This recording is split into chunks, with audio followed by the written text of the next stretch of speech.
Srinu bro busy అయితే ఇంకేం పట్టించుకుంటది bro అంటున్నారా? ఎందుకు నేను మీతో మాట్లాడట్లేదా శ్రీనివాస్ గారు? మాట్లాడుతున్నాను కదా. శ్రీనివాస్ గారు చెప్పండి. వెన్నెల వెన్నెల లైవ్కి కూడా వెళ్ళాను. బాగుంది. ఆ అమ్మాయి కూడా అక్క బాగున్నవా అని బాగా అనిపించింది నిన్న.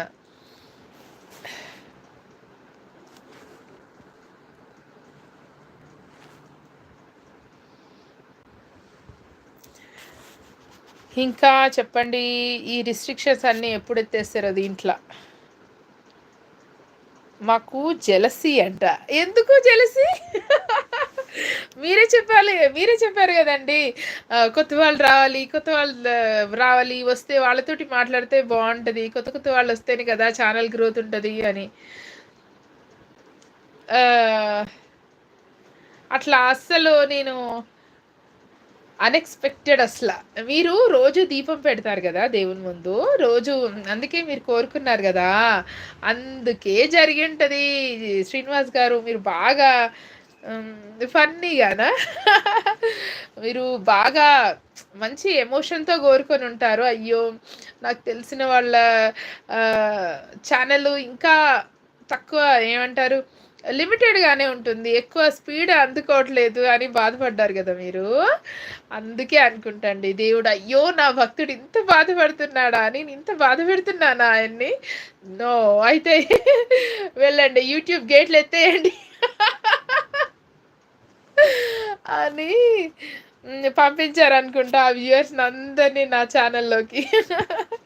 శ్రీనివాస్ గారు నేను కాదేమో భక్తురాల్ని, పరమ భక్తురాల్ని కాదేమో, మీరు భక్తులే కదా. మీరు బాధపడ్డారు కదా నిన్న, అయ్యో అయ్యో అని.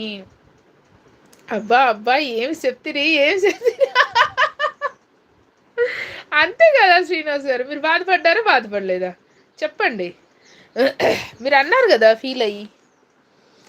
అయ్యో అయ్యో నాకు తెలిసిన వాళ్ళు కూడా మంచిగా గ్రోత్ ఉంటే నాకు కూడా హ్యాపీగా ఉంటుంది అన్నారు కదా. అక్కడ దేవుడిని కదిలించింది అనమాట. అయ్యో అయ్యో అనేసి, ఇంత బాధ పెడుతున్నానా నేను శ్రీనివాస్ని అని దేవుడు కరుణించాడు. ఏమో చూడాలి. అంటే ఎవ్రీ లైవ్ సపరేట్ కదా శ్రీనివాస్ గారు, ఎవ్రీ లైవ్ ఫ్రెష్గానే చూడాలి. అసలు సండే ఇంకా మీరు చెప్తే నమ్ముతారో నమ్మరో కానీ, అతిశయోక్తి అనుకుంటారో ఏమో కానీ, అసలు నిన్న నిన్న ఈవినింగ్ ఎంతమంది చూసారు తెలుసా? 1.8K అట. అసలు అప్పటి వరకు ఎంత చూస్తారు తెలుసా నా ఛానల్? మ్యాక్సిమంలో ఎక్కువ 600+ అనమాట వ్యూ. ఇది లైవ్, అది సండే రోజు అయితే అలా అనమాట. ఈజీగా 50 రీచ్ అయ్యాం కదా. ఈజీగా 50 రీచ్ అయ్యాం, అవును. ఇంకా మీరు గమనించారో లేదో, నాకు అసలు లైక్లు అడిగే టైం కూడా ఉండట్లేదు. మీరు గమనించారా? నేను మామూలుగా అయితే ఖాళీగా ఉంటే ఎన్నిసార్లు అడుగుతారు లైక్లు. అసలు నేను లైక్లు చూస్తున్నా అక్కడ, ఓకే చేస్తున్నారులే అని చెప్పేసి ఇక నేను అడగడం మర్చిపోయా లిటరల్గా. ఎందుకంటే వాళ్ళతో మాట్లాడుతున్నాను కదా, వాళ్ళ మాటలు పడి అడగడమే మర్చాను. ఎక్కడైనా అంతే నంబర్ ఉంది, దాన్ని గమనిస్తూ ఉంటాను నేను లైక్స్ని. ఎప్పుడైనా అంతే నంబర్ ఉంది ఇంకా ముందరికి వెళ్ళట్లేదు అంటే నేను అప్పుడు అడుగుతాను అనమాట. అయ్యో లైక్లు ఇంతమంది మాట్లాడుతున్నారు కదా, మళ్ళీ లైక్లు ఇచ్చారో లేదో అని అప్పుడప్పుడు గుర్తు చేస్తున్నా. నిజంగా గొంతు పోయిందండి నాది నిజంగా.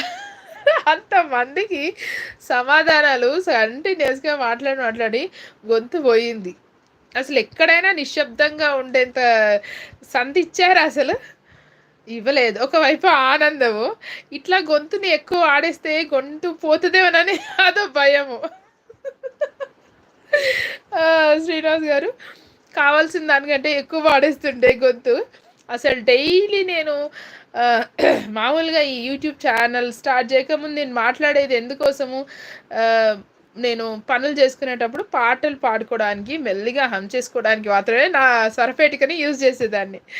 ఎప్పుడు అనగా ఈ యూట్యూబ్ స్టార్ట్ చేశాను, ఇంకా అరగదీస్తా ఉన్నా నా స్వరపేటికని. అయ్యో పాపం ఏమవుతుందో నా గొంతు.